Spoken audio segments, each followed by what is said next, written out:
Hi everybody, welcome back to my channel. In today's video, I'm going to try to answer the question, why is there so much crime in South Africa? The Institute for Security Studies revealed that there's factors beyond poverty and inequality, such as social stress from uncaring environments in early childhood, as well as subsequent lack of guardianship, that might attribute to some of the reasons why we have crime in South Africa. South Africa's high crime rate and overburdened criminal justice system have also been described as a crisis, which I think is true.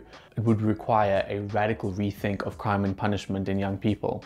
Another reason why crime is so high in South Africa is the normalization of violence. Violence is seen by many people as a necessary and sometimes a justified way of resolving conflict. Some men believe that coercing people into sexual activities is legitimate, or that violence is called for, justified. There's a subculture of violence and criminality that's kind of rampant in South Africa. It ranges from criminals who rape people, criminals that rob people, to informalized groups and gangs. Another reason why there's high crime in South Africa is that young people are vulnerable because they're not raised well. They don't have good guardianship, maybe they lose a parent, and they're just not raised well. Some South African children are exposed to risk factors which increase their chances of becoming involved in crime and criminality. There's also high levels of inequality in South Africa, such as poverty, unemployment, social exclusion, as well as marginalization. Another reason why crime is high is that South Africans love to drink. The consumption and as well as the abuse of alcohol sometimes can lead to or cause violent crime. The crazy thing is, a lot of South African policemen are arrested for drinking and driving. So it's a thing that's common and very deep rooted in our culture as South Africans. Another reason is that there's tax profitability in doing crimes such as smuggling, tender fraud, and state capture. Some of the other issues that I researched are bad law enforcement. We don't have enough police. There's not enough money for the police, and there's corruption within the police. There's not even enough police stations. So South Africa is expanding, the population has grown rapidly, and metros have expanded, and no police stations have been built to match the growing population of South Africa. Stats also show that a quarter of SA's police cars are actually out of service. So a quarter of the cars that could be driving around are out of service. Another interesting thing I found is that 3 to 4 detectives are assigned to one car. So they can't even go to all the crime scenes all the time. There's not even enough money for uniform and SAPs. But not just that, some of the uniform that is around has been stolen by criminals and is used for hijackings. Another reason why we have so much crime is that we have a really bad justice system. We have a criminal justice system that is honestly quite dysfunctional. Only about 12% of all criminal cases reported to the police are actually solved. So that leaves 88% of crimes that just go unpunished. Those people don't get arrested. Another reason why crime is rampant is that our prisons are overcrowded, so they release prisoners that have not even finished their sentence. There's also corruption and more corruption. Many of the SAPs, or South African Police Service officers, accept bribes from criminals, from the criminal underworld, from gangs. And if our police are accepting bribes, then there's not much hope for society in South Africa as a whole. Another reason crime is so rampant is that there's extreme unemployment. So when people are bored, what are they going to do? When people want money to live, what are they going to do? They're going to resort to crime. The final reason is our government. Our government has kind of failed the people and hasn't provided solutions to combat crime. Speaking on crime, here are some of the more prevalent criminal activities that take place in South Africa and some stats around them. So the biggest crime, and probably the worst crime, is murder. Did you know there's around 85 people murdered in average a day in South Africa? The next one is rape. Did you know that every 23 seconds a woman is raped? And these are the cases that are reported. There's many women that don't even report their cases. Another extreme crime that we have in South Africa is car hijackings. We even have signs in areas that are extreme risk of hijacking, which I promise you're not going to find in many other countries. Another extreme crime that we have is cash in transit heists. These are crazy and orchestrated attacks on cash in transit vehicles. Another crime that we have that's prevalent is ATM robberies. Some people literally come, use explosives and steal the ATM, or take money from the ATM, or attack people trying to get money from the ATM. And it's crazy. Like, it really is crazy. Another crime that we have that's prevalent is farm attacks. there's also a high rate of murder in these attacks. And did you know that residents of a farm are 4 times more likely to be murdered than the average South African? Another crime we have a lot in South Africa is kidnapping. A child is reported missing every 5 hours in South Africa, and 23% of those kids that are reported missing are never found. Another big thing we have in South Africa is gang violence. A lot of that is in the Western Cape as well.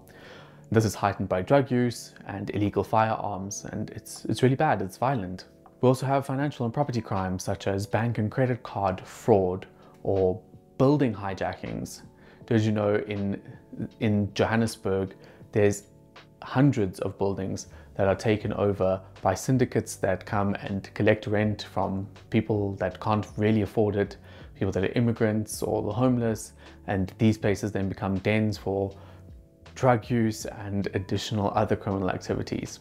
Another big problem in South Africa we have is the looting of railway infrastructure.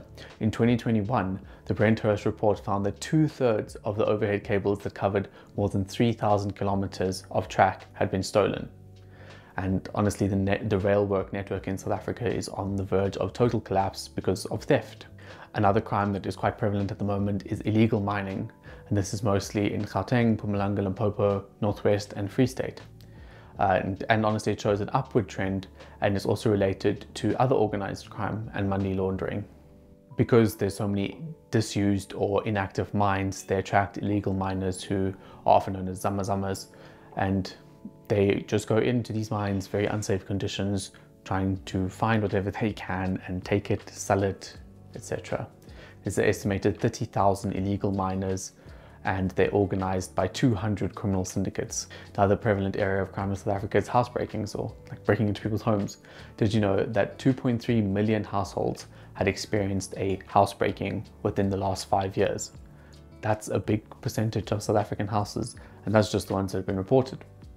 Another prevalent crime is cable theft. A 2021 estimate placed losses due to cable theft at between 5 billion rand and 7 billion rand annually.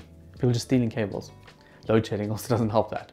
These all are some of the big crimes in South Africa, and it's intense. It's crazy, and it has knock-on effects, some of which now are South Africa is inundated with gated communities. Did you know there's over 8,000 gated communities in the country? Half of them are in Gauteng, and they have cameras, electric fences, private guards, access control, and they're just trying to create these little pockets of safety, which is crazy because people spend so much money just trying to protect themselves when they should be protected naturally. Another thing that is prevalent now is private security. Did you know that 1 in every 20 South Africans is a registered security guard? Currently, there are 500,000 private security guards that are active. Did you know that SAPS only has 140,000 police members? So there are 4 private security guards for every 1 police officer in South Africa. And that's crazy. Did you know that SAPS is also on a downward trend? In 2012, they had 157,000 members. And in 2022, they had only 140,000. So they lost 30,000 SAPS police officers over a period of, how many years? That's 10 years. And this is despite the population growing from 52 million to about 60 million. So we gained 8 million people and lost cops, which is terrible. That's saying something. Another problem with high crime is that tourism declines because people don't want to come here because they're scared. Another effect of crime is immigration. People want to get away, and honestly, I probably don't blame them because I want to get away from the crime. I want to go to a place that feels safer. Another problem with crime in South Africa is that now a lot of South Africans struggle with PTSD because pretty much anybody you speak to has had some encounter with crime within their life. I mean, personally, me, I've been mugged at gunpoint, my family's been mugged, my house has been broken into multiple times, we've had cars stolen as a family. I know of a couple that was murdered in their house. So crime is very prevalent, and I don't think that's just my experience. And it's very sad that a country as beautiful as ours has to be affected as much as it is by violent crime. Now, I try not to be all doom and gloom, so the good news is there's actually a solution for fighting crime, and it's to vote. So if you haven't already, register and vote in the 2024 elections, and maybe you can make some change. And I do think South Africa can become a place that matches its beauty, that the people are beautiful, and that crime disappears, or at least dissipates substantially. thank you so much for watching. I hope you learned something. If you have any questions, pop it in the comments. Any thoughts, pop them in the comments below, and I'll be sure to reply to those. Have a lovely rest of your day. Bye.